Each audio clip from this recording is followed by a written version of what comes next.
Hello everyone, good morning. I welcome you all to Civil's Mentorship.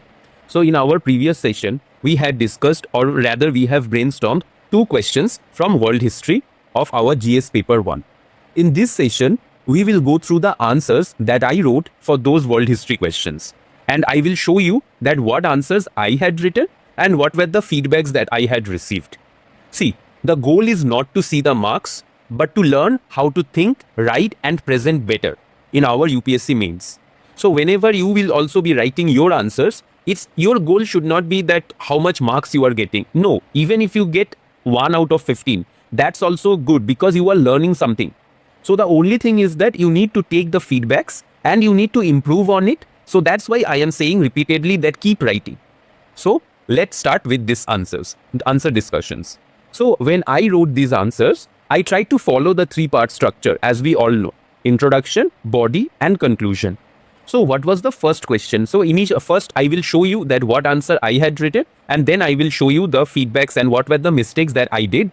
And at the end of the session, I will show you that from these two questions, what were the common mistakes that I did. Why I am saying common mistakes? Because those mistakes are done by most of the aspirants. So I am showing you that the mistakes that I did so that you don't do those kind of mistakes. And also I will show you that what were the learnings that I got from these two answers. So now let's begin.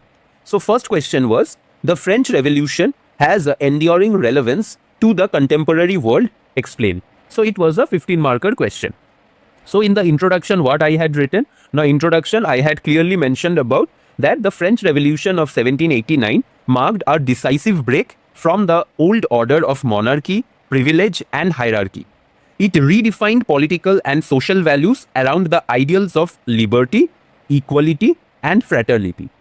Now over here I had also added one point like that. These ideas not only reshaped France, but also became guiding principles for democratic and social movements across the world. So this was my introduction for this particular question. And then what I did, in the body part of my question, I had divided it into multiple dimensions. So first was the political relevance. So if anyone is not aware that what exactly the question means, so I would request them to go and watch the previous video where we had discussed in detail about the meaning and all the keywords which is there in this particular question. So first dimension what I had given is the political relevance. So under this particular dimension, what are the points that I had written? I had mentioned about popular sovereignty, like it had introduced the principle of popular sovereignty. Now what does that mean? Like the political authority rests with the people. And next I have mentioned about that it laid the foundation of modern democratic constitutions and a rule of law. And thirdly, I have mentioned about that it inspired struggles against authoritarianism and colonialism in later centuries. So under this particular heading, the political relevance, I have mentioned about these things. Now next comes to the social relevance. So as I mentioned that I had divided this body part of my answer into multiple dimensions. Now in the social relevance, what are the things that I had mentioned? Now it asserted equality before law, undermining privilege by birth and caste-like hierarchies. Next point I have mentioned about the concept, it advanced the concept of universal rights. And over here I have given one example of our UNDHR, that is UN Declaration of Human Rights. And the third part I have mentioned about that it promoted the idea of citizenship, which is based on merit and participation, not inherited status. So these are the points I have mentioned under social relevance. So now comes the economic relevance. So what are the points I have mentioned? Like it abolished feudal obligations, freeing the rural population and stimulating economic change. Second, what I have mentioned, that it encouraged property rights and enterprise. So over here I have mentioned about the property rights. So this was all about this economic relevance dimension. And finally, I have given that how exactly it is there in the global and contemporary legacy. That means, because my question was that how the French Revolution has an enduring relevance in present day as well. So if I go through the question again, if you see, the question was that the French Revolution has enduring relevance to the contemporary world. So that's why in the next part, I have mentioned about that how it is still relevant in our contemporary world. So what are the points that I had mentioned over here? Like it shaped the global discourse on secularism, justice and rights of individuals. And also I had mentioned about that it continues to inspire.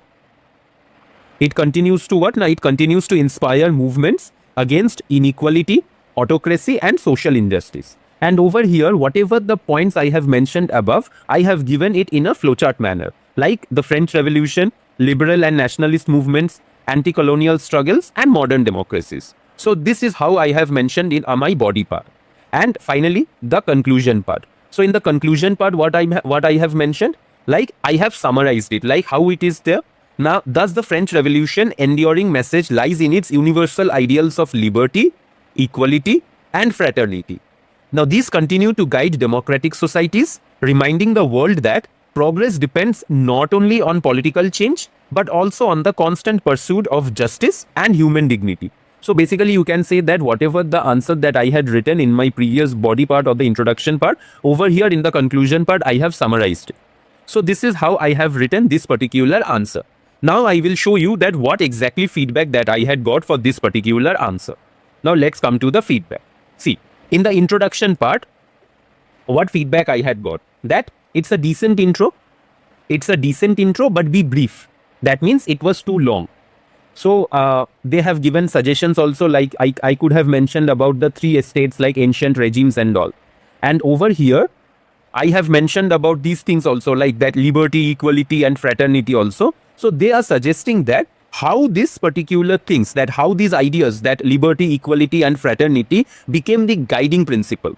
Now, why they have suggested it? Let's go back to the introduction that I had written. So what introduction that I had written? See, over here, if you see the part, that I have mentioned that these ideas not only reshaped France, but also became guiding principles. So that's why in the feedback they are saying that how these ideals became the guiding principles. And also I have mentioned over here that guiding principles for what? Now, guiding principles for democratic and the social movements across the world. Hope you are getting it. Hope you are connecting it, that what I have written and what was the exact feedback that I had got. Now going back to the feedback again. So see, if you see now in the feedback, what exactly they are referring to, that they are referring to these things, that how these ideals became the guiding principles, and also which contemporary movements they have influenced it. So I have mentioned that those guiding principles those were the guiding principles for democratic and social movements across the world. I have mentioned about it, but they are referring to that which contemporary movements they have influenced. So basically, they are asking me to give certain examples just to validate my point. So whatever points that I had written, that is correct only. But in order to enhance my introduction, they are asking me to give certain examples just to support my point. I hope you are understanding how this particular introduction, whatever I had written, can be enriched. Now, exactly, okay, so I got this particular feedback. So how this particular introduction could have been written? Let's see. See, in this way, I could have written, or anyone could have written this particular introduction. Like, the French Revolution of 1789 was a watershed moment in human history. Continues to reverberate across the contemporary world its foundational ideals of liberty, equality, and fraternity, serving as cornerstone for modern democratic governance, human rights movements, and the ongoing struggle against oppression, demonstrating an enduring legacy far beyond its immediate impact. So now, can you getting it? I mean, are you getting these things, like how I have written and what exactly means how it could have been written? So in this introduction, whatever I am showing you over here, in this introduction, they have mentioned clearly that French Revolution was a watershed moment in human history, but it still has an enduring legacy to the contemporary world as well. Now how? See, they have clearly mentioned about these things, like for democratic governance, for human rights movements, and the ongoing struggle against oppression. So that means they are giving certain examples as well. But I missed giving those examples. So that is what they were referring to. So this was all about the introduction part. So I hope you understood that how the introduction could have been enriched. Now coming to the main body part. So I have mentioned about the political. So as you have seen in my preview, when I showed you the answer, I have divided my answers into political relevance, social relevance, and economic relevance. So let's see what feedbacks I had got. So again, over here also same thing. Under political relevance, I have mentioned about the principles of popular sovereignty, like those things. But the main important thing is that I have given the point, but I missed to give certain examples. Like over here, I could have mentioned about specific constitutions like India or recent pro-democracy movements. So these type of examples I need to give. So what is the learning from here? That whenever I need to give a certain points, I need to back my point with certain examples.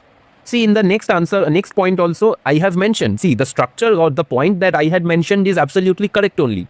But the only thing which is missing is I have not given any specific examples over here. So over here also, I have what I had written basically, that it laid the foundation for modern democratic constitutions and rule of law. Now over here, I could have easily mentioned about Indian constitution. So if I now see, if I am getting 0.5 mark for this particular point, if I would have given certain examples, I would have got some 0.5 marks more.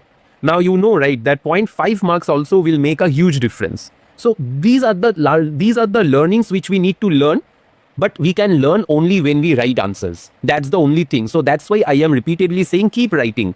How much marks you are getting, that does not matter at this point. You need to learn. So now again, same thing on the third point also. See, they are asking me to provide examples. Like I have mentioned in the third point that this had inspired against struggles against authoritarianism and colonialism in later centuries. But I have not given any examples over here. Like they are asking me to provide examples of anti-colonial movements like Indian nationalism or contemporary struggles against authoritarian regimes. So whatever points that I had mentioned under political relevance, those were absolutely correct only. But the only thing missing was examples. Now coming to the next point, social relevance. So social relevance, the first point was that it asserted equality before law, undermining privilege by birth and caste-like hierarchies. But what they are referring to is that this is a fair point only. If you see, they have mentioned that it's a fair point only. But how the language could have been different? So they are referring to that the language could have been used it in this way. From here till here, it is correct only. That it asserted equality before law, undermining. How the second part of the sentence? Now, what was the second part? That privilege by birth and caste-like hierarchies. How it could have been improved? Instead of this, I could have written like this, that feudal privileges and aristocratic hierarchies based on birth. So now if I read the full sentence, how it would have been looked like? That asserted equality before law, undermining feudal privileges and aristocratic hierarchies based on birth. So this would have been given a bit more comprehensive manner, this particular point. Now coming to the next point. So in all the next points also, whatever points that I had mentioned under social relevance, if you see the feedback, that points are good only, but specific examples are missing. See, need specific examples like how this manifests in contemporary citizenship, political participation, or meritocratic systems globally. So, moral of the story is that whatever points that I had mentioned over here, those points are absolutely correct only, but the only thing missing is the examples, specific examples.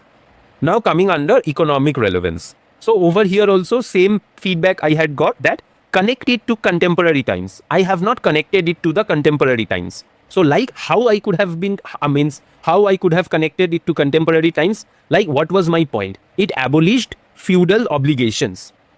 How can I connect to the modern times or the contemporary times? I could have mentioned about that its relevance in modern economic systems like land reforms or the empowerment of rural populations. So this would have given me an edge if I would have connected it to the modern time or the contemporary times. So basically over here also they are asking me to provide certain examples. See, in the next point also same thing. It's a fair point. Whatever points I have mentioned, that's absolutely correct only. But the only thing which I missed it in this particular question is I have not given some examples. Like in the next point also, they are asking me to link it to contemporary economic policy, like legal frameworks, protecting property rights and all those things.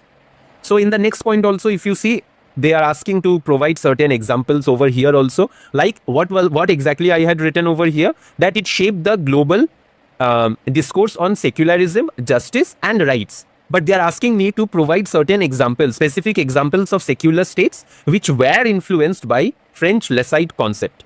So I could have given this particular concept. Now see, what is the difference between the answer that I had written and if I could have included this particular term? The examiner will know that, okay, this aspirant is aware of these things as well. So obviously it will fetch more marks as compared to a general point. So I hope you are understanding that how answers can be enriched. A simple thing, it's only a simple thing only, like I should have mentioned about this concept. that French Leassic concept. If I have mentioned this particular term only, I would have fetched 0.5 marks more. Now coming to the next point. Over here also same thing only. Like they are asking me to provide specific contemporary examples. Like so what was the point that I had written over here? That it continues to inspire movements against inequality, autocracy, and social injustice. But I did not mention any examples over here. So they are asking me that I could have mentioned about some social movements which are being inspired from here, like Black Lives Matter, Yellow Vest movement. So these type of movements I could have given as an example. And later, if you remember that I had given this flowchart, so they have mentioned that it's a good presentation. So like this. In the conclusion part, what they are saying, that as I mentioned previously only, that my conclusion is almost a summary part, summary only and nothing else. So that is what they are referring to, that it lacks a strong forward looking synthesis. Now what learning I can take from here, that I know in the conclusion part, it should not be a summary. It should be something forward looking, or it should be something analytical in nature. So that is how I need to provide my conclusions. If you remember that in the introduction also, I have mentioned about liberty, equality and fraternity. But in the conclusion also, I have mentioned the same thing again, liberty, equality and fraternity. So that's why they have mentioned that this is repetition. So repetitions should not be allowed. Instead of this, how I could have written is, see, you can end with a word of caution, like how I could have written like this, that you can end with a word of caution of how revolution without reforms leads to authoritarianism like Napoleon. See, French Revolution also, it has some negative impacts, right? Like there was no reforms and all. So they are asking me to write about those things in my conclusion part. So I hope you got what you are from this particular answer, that how to write for this particular answer and what were the mistakes that I did. Maybe some of you might be doing the same mistakes only. So that's why I am saying, if you are watching this video, then don't repeat these kind of mistakes. So overall, how much I got for this particular question? Now I got 5.5 out of 15. Now, which is pretty decent enough. Okay. But if I now imagine if I would have given these examples and all, so I would have got 6 or 6.5, maybe 7. So now there would have been an increase of 0.5 to 1 marks. So that means this is what is important. Okay. And finally, for this part, what in overall feedback that I got is that content was good. So overall feedback, if I summarize, so basically they are referring to that I need to give certain examples where and wherever it is required. And the demand of the question was well covered. So all these points were there as a feedback. So I hope you understood for this particular question. Now let's move on to the next question. So what was the next question that we had discussed? Now we had discussed about this, that why did the Industrial Revolution first occur in England? So this is first part of the question. Next part of the question was that discuss the quality of life of the people there during the industrialization. So this is the second part of the question. What is the third part? Now how does it compare with that in India at present? So this is the third part of the question. And it was a 12.5 marks question. Now I will show you that how I had written the answer, or the introduction part. What exactly I had written? The Industrial Revolution began in England in the late 18th century and changed the world from an agrarian to an industrial society.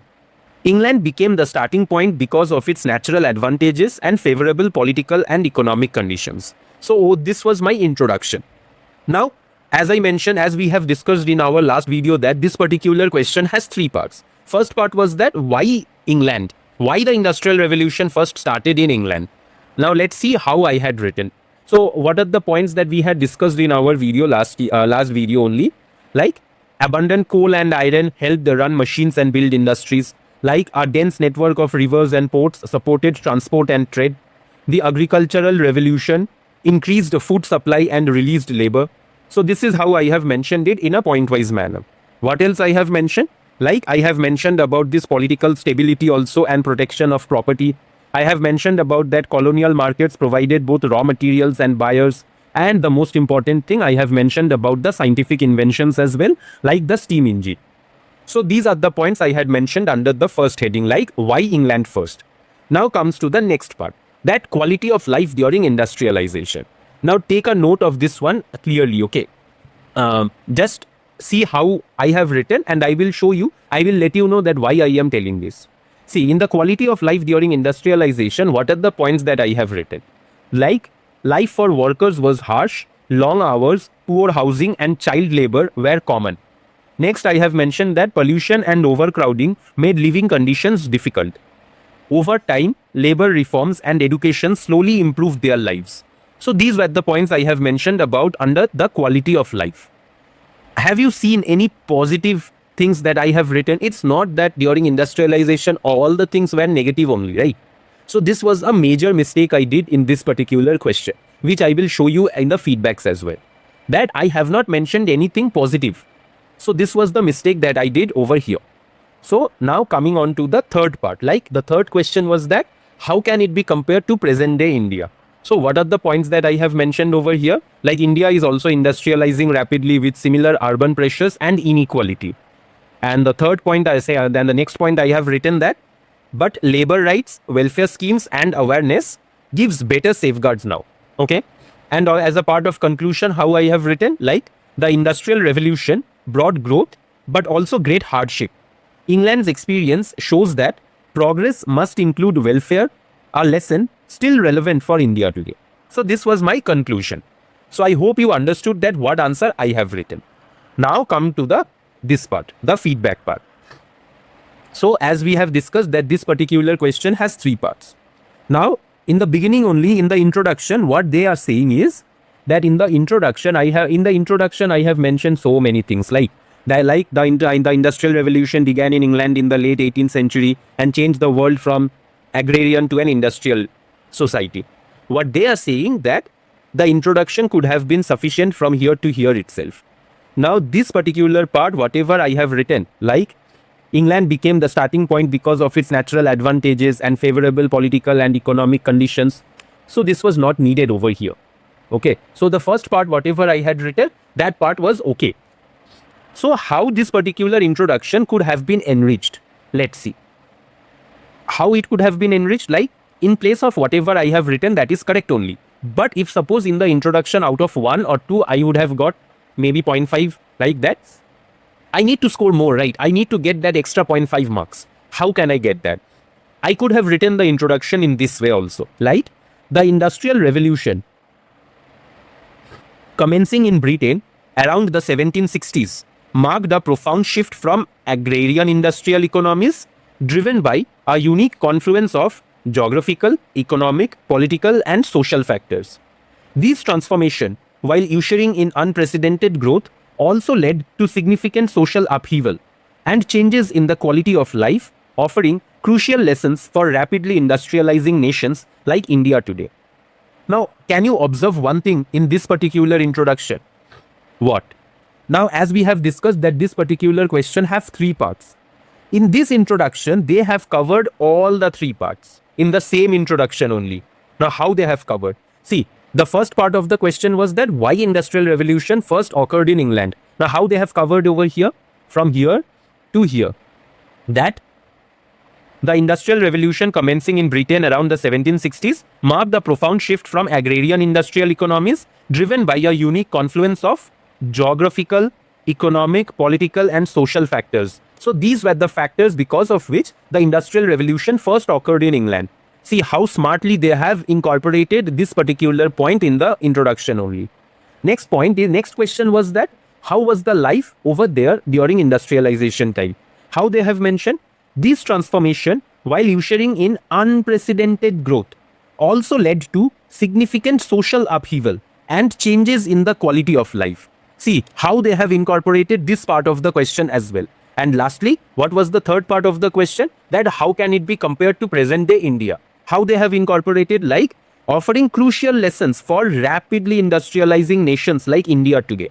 See, this is how you need to write your introduction if the question is a multi-part question. That you need to address all the parts of the question in the introduction as well as in the conclusion. But in my introduction, I missed this particular thing. I have simply mentioned that the Industrial Revolution in England in the late 18th century and changed the world from an agrarian to an industrial society.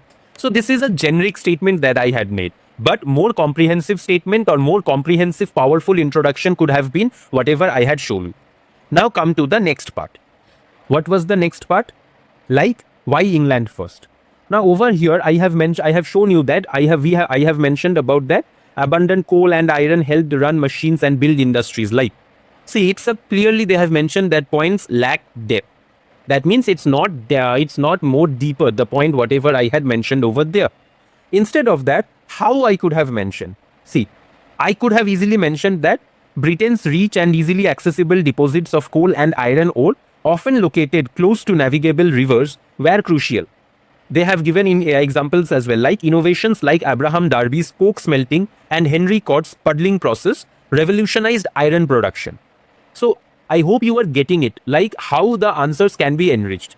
In the next point, I have mentioned about that there was some network of rivers and ports. But over here also same mistake I did, like I did not give any examples. Like I could have mentioned about the extensive canal system developed during this particular period, which was crucial for internal transport. Now see, giving examples will enrich your answer. That means examiner will know that, okay, this aspirant is aware of the facts and know how to present his answer. Third point also same thing. I have not mentioned about any specific details. Like I could have mentioned about some innovations like crop rotation and their direct impact on labor availability and food security. So this way I could have diversified my answer. So that's how this particular point could have been enriched. Now coming to the next point. Same thing over here, same thing only that mention events like Glorious Revolution and the Bill of Rights. I have not mentioned anything. Now next point. So in the final points I have mentioned that scientific inventions. But scientific invention is a too broad term. They are asking me to mention some specific scientific inventions like what's steam engine. So those things I need to mention. Like see the thing is that my points are okay only. My points were good only.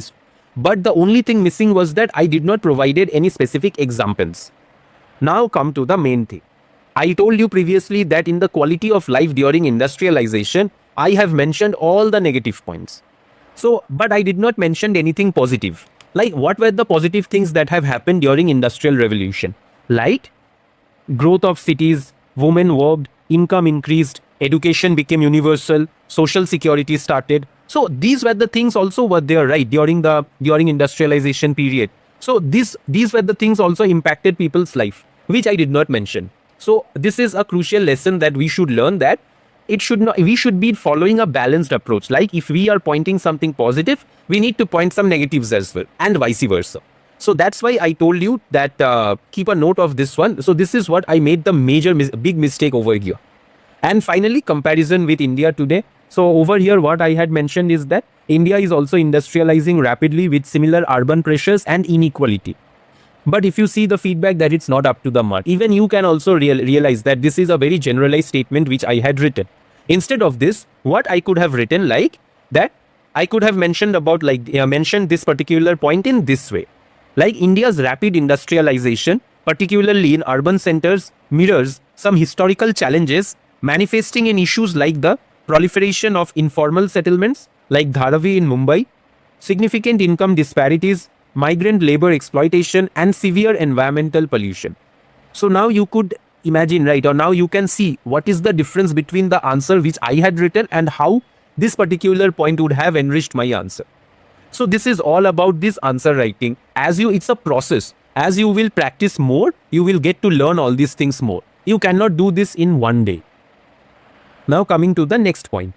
So next point I have mentioned what? Like that, but labor rights, welfare schemes and awareness give better safeguards now.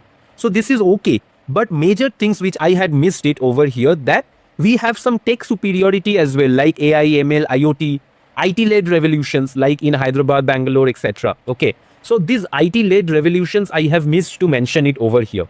So these were the points I could have used it in order to get some more marks in this particular answer. Now coming to the conclusion is, the conclusion fails to provide a forward-looking perspective with actionable insights. Now similar to the previous conclusion, whatever I had shown it, that this conclusion also I missed the forward-looking perspective. Okay. Now in how it could have been written? It could have been written it in this way, like, while the Industrial Revolution propelled unprecedented economic growth, Britain's experience underscores the critical importance of balancing industrial progress with social welfare. For India, this historic lesson necessitates proactive policy interventions,